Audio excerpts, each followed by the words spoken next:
I feel like Ben's going to be a little bit biased. Which social platforms are you super addicted to, like obsessed with, and why? Well, I'm on Twitter a little bit. And actually, almost despite myself on Facebook, but because I have friends from I worked at newspapers all over the country. I went to school in Chicago. I grew up here in New York. I went to summer camp in Connecticut because I grew up in New York. And so I've lived in like a lot of different states and gone in a lot of different places, and there's all these people who I've been friends with and over the years sort of lost touch, and they're all there on Facebook, and now I end up seeing people who shouldn't know each other, like becoming friends, and I'm like, what, how do you know so, oh, we were talking on your Facebook wall. I'm like, what? So it's kind of cool because I really do have a community there, and it's really mostly just a community of friends I've sort of collected over the years, and I do like Instagram. I have a hashtag for my dog. It's Lumigram because her name is Lumi, so she's a dog. So beyond Facebook, Twitter, and Instagram, which I spend a lot of time on, I still get sucked in more and more to Foursquare. I like keeping track of where I've been and sometimes sharing it and seeing where others are going, find people in new cities. I use LinkedIn quite a bit and just keep track of people, and their new contact app is fantastic, and they're just getting smarter and smarter. They acquired this business card scanning app, Cardone. Yeah, Awesome. Oh my God. So they're really, if they're not building it themselves, they're acquiring the right pieces. Great. And food spotting is a lot of fun. I use it just to share stuff of what I'm eating in a place where it's really not obnoxious to do so. Like, wow, that's all you're supposed to do on food spotting, and I hope Open Table, which acquired it, doesn't totally kill it. Yeah. And then if you look at the social platforms, I mean, a big area where I do spend a lot of my personal time on my iPhone is social gaming. And so lately, Clash of Clans, I'm totally sucked in. Can't wait to get my level 6 town hall there. And The Simpsons Tapped Out is one of the best, most addictive games I've seen. And it just, they do a lot. Part of it is like that, on that outsider level, they do a lot of great hooks to try to drive tune in and things like that. It's also the app itself has to be so much more profitable than the TV show is, and so you have all these people who are paying real dollars for this when even their diehard fans aren't paying any money to watch the show. So a lot of things like that. I have this rule for myself, literally, that I won't play more than 2 addictive games at any one time. So it's like, how do you have this much time in the day? Those little micro chunks, they add up. And by the way, there's another game I've got to plug. It wasn't as addictive, but absolutely brilliant. The Half the Sky app from that Nicholas Kristof and others are involved with. It is a phenomenal, like when you talk about social gaming, like for social change, and you're following this young Indian woman and through these adventures, some of which are like, holy shit, this is intense. I need to just grab a beer after playing this game for a minute. She's dealing with some pretty heavy-hitting subject, but it is fascinating when you see a social game that's really trying to educate people and enact change, and it helped me change some of my perception of what you can do with social gaming. So Half the Sky. There's a book it's based on the book, and so that Nicholas Kristof, I forgot who his co-author was on that. What's that? His wife, Cheryl. His wife, thank you. So I'm biased toward like the half that he's not trying to promote. So about female empowerment, of course I can only remember the guy. So part of the problem, but I do remember the female character's name, Radhika, so something. Oh, and Tumblr. Sorry. I think one thing that's interesting is what I use personally and what works best for our business are not the same thing. I'm a total Twitter addict, partially because I came from Wall Street before this, so I sat in front of a Bloomberg screen I ran a healthcare hedge fund, and I was so used to that constant news flow that I actually really missed it when I left. And when I found Twitter, I was like home again. It's like I can see like that, and I use that for news. I kind of use it for everything, and I really use that to kind of get in touch with a ton of communities that were important to us. So, kind of when we started to need to get plugged into the tech community and the venture capital community, that's how I did it.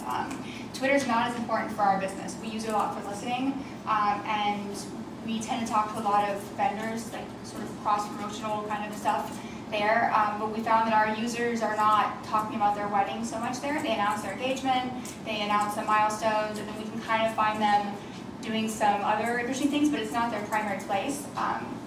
And I'm not a Pinterest person. Personally, Pinterest drives the vast majority of our traffic to our site. So we are a Pinterest business.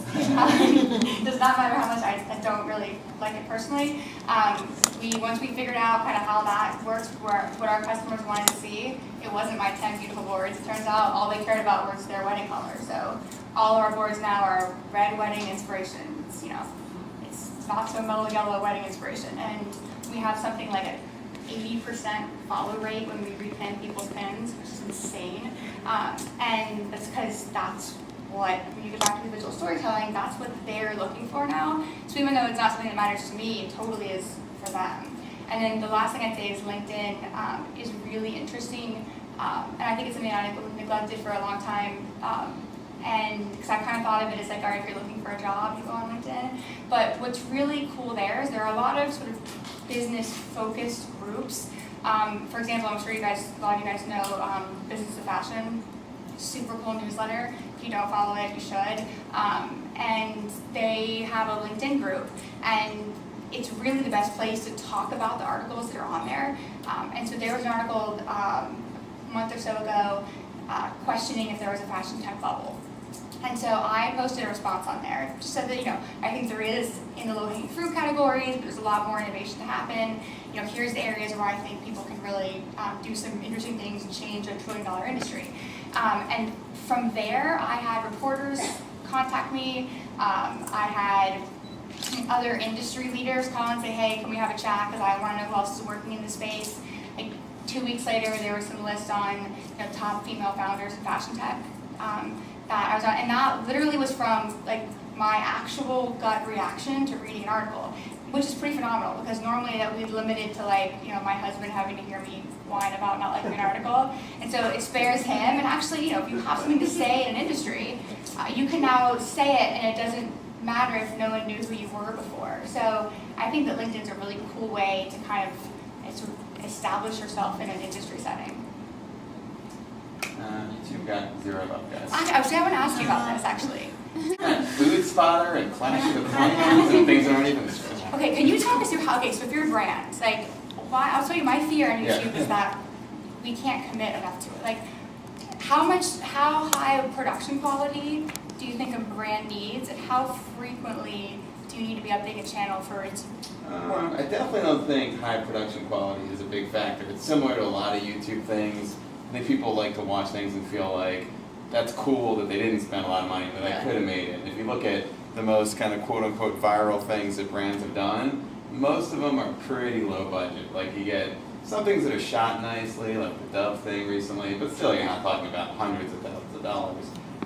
But it is a challenge because for a lot of brands, they don't know how to really act like creators, I think, and put up a video and they disappear for a couple months and they come back. So it's kind of figuring out what's that format you can do consistently. So there's some channels coming from brands that have broken out. This is Red Bull is really big, and Samsung has a really big channel, and the Nike channel, and some of those big brands. But then you'll also find things like Will It Blend that can't afford TV ads, but they figure out how to do something really interesting on YouTube that people will spread and share.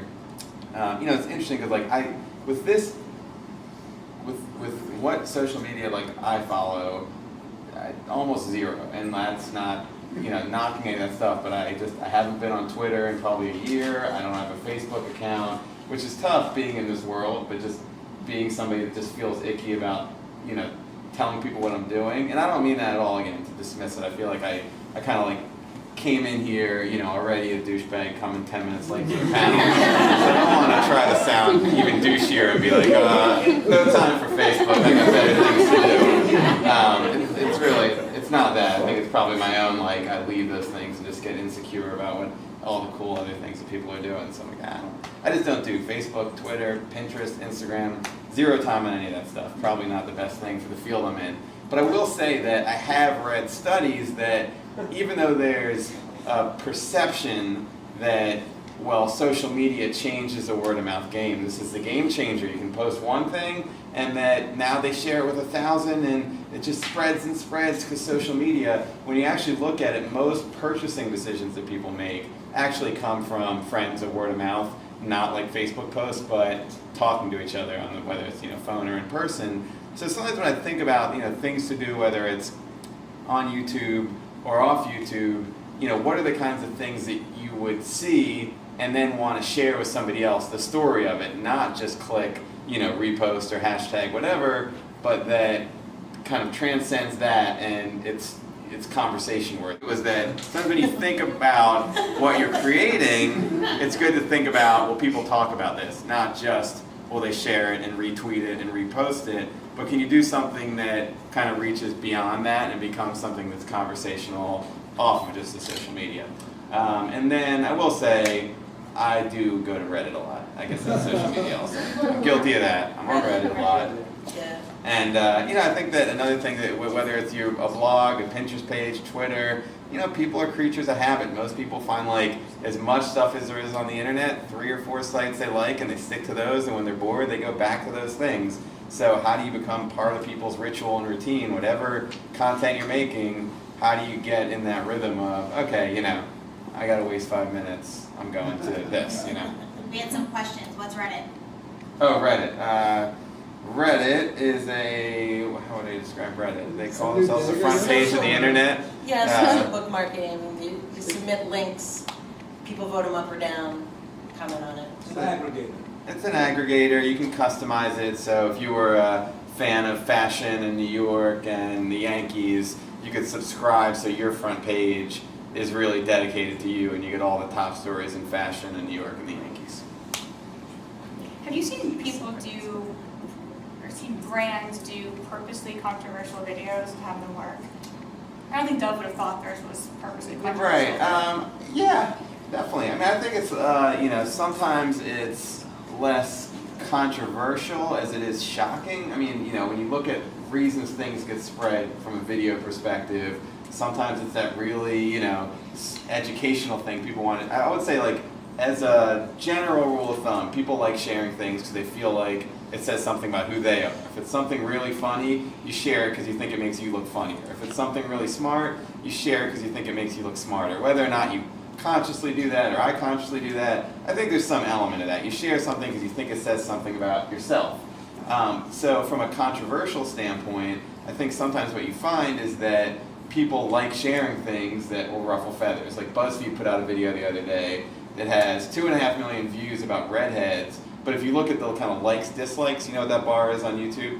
It actually has a low like percentage relatively. It's 70% likes, because it's all these redheads staring at the camera and saying why redheads are the best and you're not. So that's really shareable. Wait, It's 70% is low? 70% Well, like is low? yeah, most videos on YouTube you'll see are 90-95% likes. It's rare that someone would be like, all right, just like this, but I think a lot, There was a Rick Perry video, remember? The anti-gay video he shared? That Right. That had a lot of 50% of dislikes. views were dislikes. So Right. you're saying people are just more inclined to like than to dislike Yeah, something? I think like is a little bit of a takes more symbol work. of I hope my friends see this. Yeah. Dislike is I want I that got person it. to know I didn't like this. Got it. So those two, anyway, but you were asking about brands specifically. So getting back to the shock value thing, I think the big hit videos very often are things that, if not controversial, they still have the big viral video last year was this TNT video where people were getting kind of dragged in ambulances in public, and it was just a big scene, and it wasn't like it was, and I think it ended with something like Stories Matter Here, actually, but it wasn't anything that was controversial, but I do think that shocking is one way to go for brands if it fits your brand. Well, we did this series for Dentine, and so they had these split to fit packs, and so and the tagline was something like they'll fit pretty much anywhere. I don't know, I'm butchering it slightly, but we did this series of animated shorts with, well, it was Extra Normal and then became rebranded as Telegami, so these animated characters, and the first one that we put out was this. It was this sauna scene, and so they're referring to things like the banana hammock, and so some very other creative ways to talk about where one might put that gum. And it was still, when we put that video out, it was definitely lower than 70% likes, and so it was generating a lot of like, what the hell is going on here? And then there were a series of videos that I don't think any kind of tweet people quite that hard, but they put out their, in a sense, edgiest one right off the bat, and then there were some other, like one about dating a zombie, and some others that were just, it still had you kind of question, like, wow, this is coming from a brand, and so I think maybe if it was just like outright, like this feel-good thing, they could have gotten even more likes and shares out of it, but it did get people talking, and it was something that this brand felt that they were trying to appeal to an edgier audience, something that more of like an Axe type consumer or some others out there, and it fit, and we had some creative leeway, and the brand actually approved this stuff, and so it was this amazing learning experience, and then we could optimize things because we had a few that went up right away, and I'll keep using that word optimization because it's key, and then we could figure out for the next several, we're doing, 10 or so in that series, how far to push it with the others, and yeah. I think the best example of that lately too is Kmart was the Ship My Pants. Yeah. Which was a little controversial because there were some people who like really thought that was They got offended. They said that it was inappropriate. inappropriate for them. But that was like one of the funniest things I've ever seen in my entire life. I was like dying. And they doubled down. I think they actually bought a lot more media after the controversy. Yeah. But then also this week there was that Mountain Dew ad. I don't know if you guys want to search for that. Have you guys seen the Mountain Dew ad with the goat? That one's like, it's tough for me to know if Mountain Dew in their offices where nobody can hear them is like, just as we had planned, everybody, is just hates this except for our target audience, or if they really are, kind of like felt the backlash from this video. It's just offensive to different races, to women, to just a lot of people. So, anyways, there's a certain amount, I think, that, Wait, it's not the goat screaming like humans one, because that's amazing. That's funny. If you haven't seen these, look it up. It's just like a Just Google Google it. goat screaming like a human. And make sure you see the Taylor Swift version and the Bon Jovi version. Those are all good. This is like a girl comes in, she's beaten up, and the goat is like telling her not to snitch. You gotta watch it. It's pretty awesome. And it goes downhill from there, I guess. There's other elements of Anyway, so I think that the cool thing for you guys, I don't know what your first step out of school will be, but it's tougher for like a big brand. If you're working for a Fortune 500 company, it can be tough to take a big risk on YouTube. But some of them figure out a way to do it. If a lot of you, how many of you guys are thinking of either like going business yourself or a company like under 10 people, by show of hands? Okay, so I guess less than I thought. But I think a lot of times small companies can be, a little bit riskier and edgier if it fits their brand. And you see that in a lot of different areas. Big politicians play it safe, and the ones on the fringe can do the kinds of things that raise some eyebrows. And I think sometimes it's just the same thing with brands, that the bigger the brand, the tougher it can be to do something really edgy, but then you get those huge media budgets, but they're nice. So.